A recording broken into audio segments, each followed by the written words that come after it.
Hello everyone and welcome to today's video. I'm going to do another art journal style page today, and this time I'm going to be using Distress Oxide Inks and also these stamp sets that you can see here. This Daisies for You set is currently in our Rewards Your Way collection, which can be ordered with orders that people place through me. So this is going to be the main focus for my art journal page. I'm also going to use the Current Sawyer card making workshop, but I'm not using it obviously to make a card. These images are all really sweet, but I really love the thin cuts that come with this. So, and this one here is a border thin cut that gives a cute scallop edge. And this section up here doesn't actually cut, so you could create borders and things and not cut that edge. You can make that as wide as you wanted.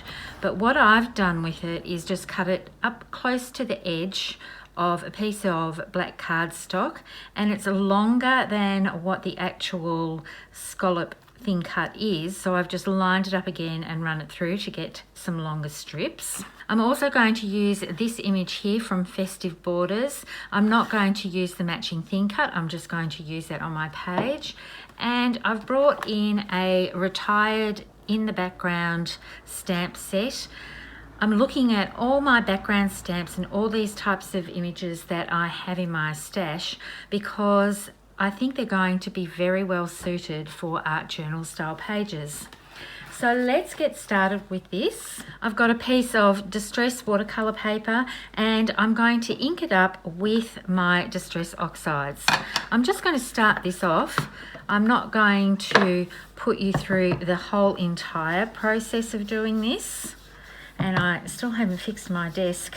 It's a bit of a mammoth task to unscrew everything and reassemble it, and I just keep crafting, and every time I go to do something else I think, oh, I still haven't done that. So I hope I'm not wobbling too much. The background for this art journal page is going to be blues and greens. And what I find and what I've been looking at and getting inspiration from, when you do an art journal page and you're thinking about your background and then your main focal point, is looking at making sure that there is a contrast. You don't want to have same on same. So my background's going to be blues and greens, and once I've got my peacock feathers colour down, I can go over top of that and bring in more of the Mermaid Lagoon to blend those out a bit more. And then I'm going to put Mowed Lawn on the bottom.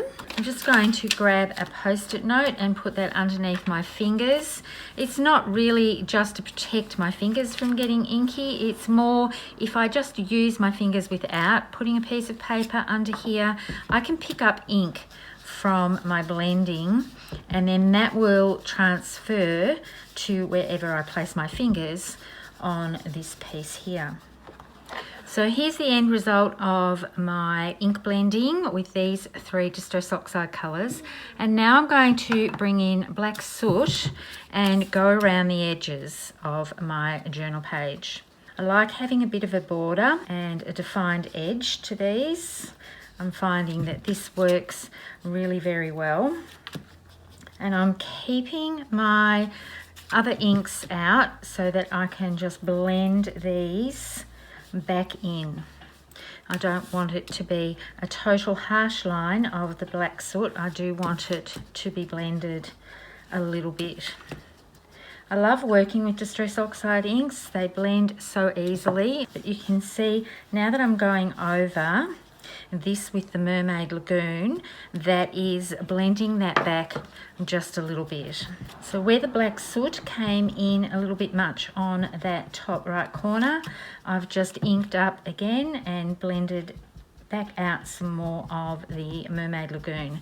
So that's fix that little issue that I had there. So I'm going to pack all of this away and then I'm going to do the next treatment. This piece has now had a little time to dry, so I'm bringing in the Dina Wakley Gilt Gloss Sprays, and I'm just going to flick a few of these onto the page and I quite like having bigger ones and smaller ones. And what I'm doing now is just dabbing with some paper towel where it's a little bit wet and you can see the gold really coming through.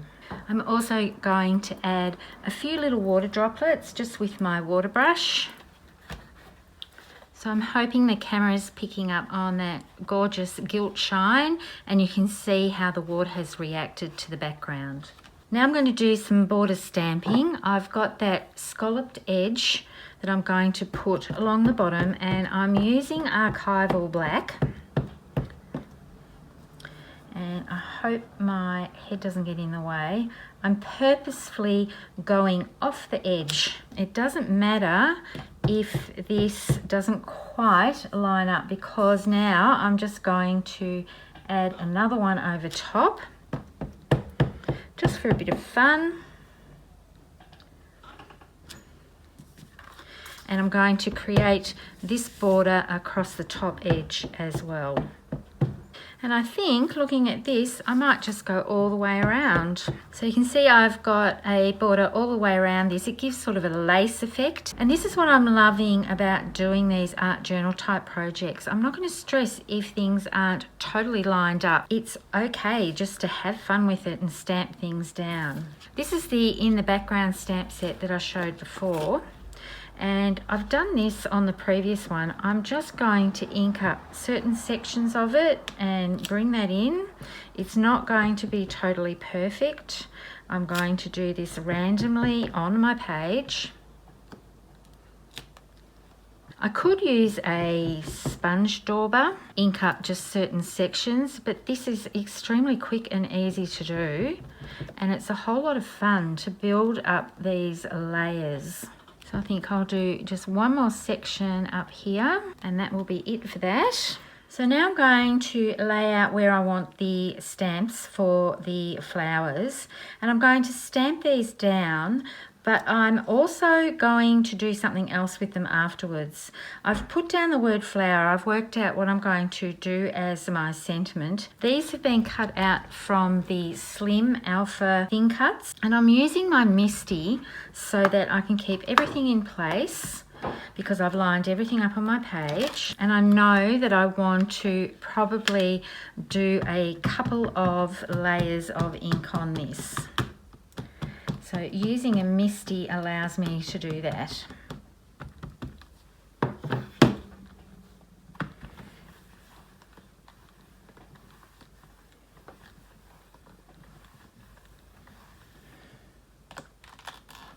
And you can see that it's quite faint on the stamped images here, but what I really want to show up on this are the stems, because I've already stamped some of the flowers and I've coloured them in with tri-blend markers, and I'm going to be adhering those over the top of these stamped images, but I want the stems to show. So I'm very happy now with how that is showing up. So what I'm doing now is just using my journaling pen and going over these outlines just a little bit and adding a stem to this floral element here. So I've got my word here. I've got some other words to attach as well, but I'm just going to move on to the flowers. These I have stamped and coloured with tri-blend markers. I'll put all the colours below that I've used. And I want to add a little bit of movement to these. So I am going to bend them a little bit. Because I've cut these out very close to the edge of the stamped image, you do end up with a little bit of a white edge to them. So what I've done with all of these images is go around the edge with my black tri-blend marker. By going around the edges with the black marker, it means where you haven't cut exactly perfectly, you can hide that if you've left a little bit of a white edge, or if you've gone a bit too close to the edge and cut away too much of the stamped outline. So this hides all the little imperfections that you may have. So you can see by using the oranges in these images, it really makes the page pop because they don't blend in with the background at all. And now I can line these up and adhere them to the pages. And for all of the flowers, I am going to bend them a little bit back from the edges of the petal just to enhance the texture of this art journal page that little bit more. So you can see with the flowers, I've lined them up to the stamped images below, and by curling them up and only applying glue to a portion of it, you can still see that stamped image, which I think adds quite a nice touch to it. What I'm going to do now is attach these scallop pieces that I have cut out, and I haven't decided yet if I'm going to put both of them or just this one. It might be enough just to do one. So I'm going to put that down, tucking it in underneath this floral element here. I wanted to show you, this is actually going to say every flower must grow through dirt. And what I've done is just typed this up on my computer, but using a computer means I can get the exact words that I want. If you had a label maker, you could do this with your label maker as well. And then I'm just going to trim the ends of this off with scissors and work out where I want to put them. And then I have another little treatment that I am going to use to highlight everything with a white gel pen. I'm just going to go around the edges. I'm going to go outside the lines. I don't want this to look totally perfect.